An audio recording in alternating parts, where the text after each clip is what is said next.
Welcome to this in-depth narrative of one of Kenya's most alarming and tragic recent events, the story of Paul Thenge Mackenzie, the preacher turned cult leader whose actions shocked the nation. Paul Mackenzie was born and raised in Mombasa's suburbs, the fifth among 11 children. His early life was modest.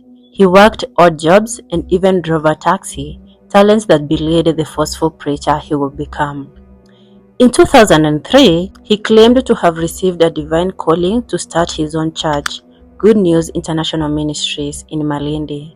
The congregation grew, and by 2017, his teachings began drawing attention and concern from authorities for radical content and a rejection of state institutions, education, and medical services.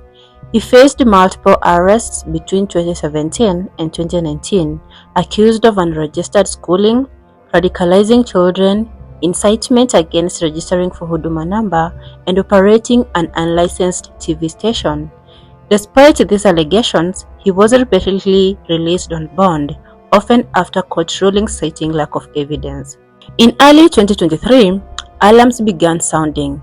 Followers were found dead in Shakahola forest, buried in mass graves, victims of extreme fasting preached by Mackenzie as path to meet Jesus.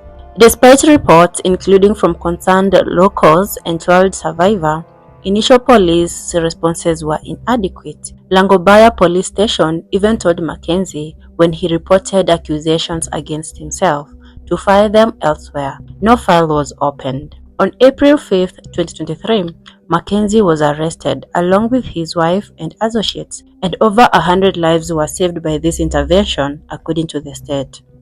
In total, 429 bodies were exhumed, and the death toll kept growing. The case was labeled horrific and unprecedented, placing it at the center of Kenya's national trauma. Following Mackenzie's arrest, courts denied him bail repeatedly, citing the gravity of the charges and the risk of witness tampering. He faced 238 counts of manslaughter, involving hundreds of deaths, mostly children and women who starved under his directives. During arraignments, Mackenzie professed ignorance and innocence. He told journalists he didn't know why he was in custody and would wait for justice, insisting that Jesus will save him. Meanwhile, procedural disputes delayed the case.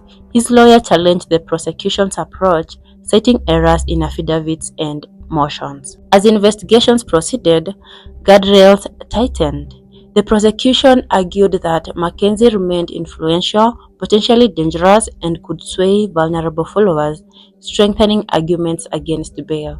In November 2023, the ODPP scored a conviction against Mackenzie, not for mass deaths, but for operating an unlicensed filming studio and distributing unclassified films. Psych evaluations were ordered. In January 2024, Mackenzie and others were charged with the murder of 191 children, 180 of them were unidentified, marking a chilling escalation in legal charges. As of mid-2025, Mackenzie remains in custody with multiple charges pending.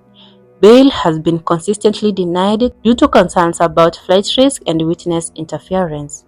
The court continues to process exhumations. Over 600 families were reported missing loved ones. Mackenzie maintains his innocence. In 2023, he again insisted he was being wronged and did not understand why he was detained. This case sparked national outrage. President Ruto condemned the acts, likening them to terrorism and igniting national debate on religious radicalism, legal accountability, and protection of vulnerable populations. The tragedy exposed systemic failures, how religious extremism can thrive when oversight is lax, and how the justice system struggled with procedural gaps, delayed action, and inability to prevent tragedy.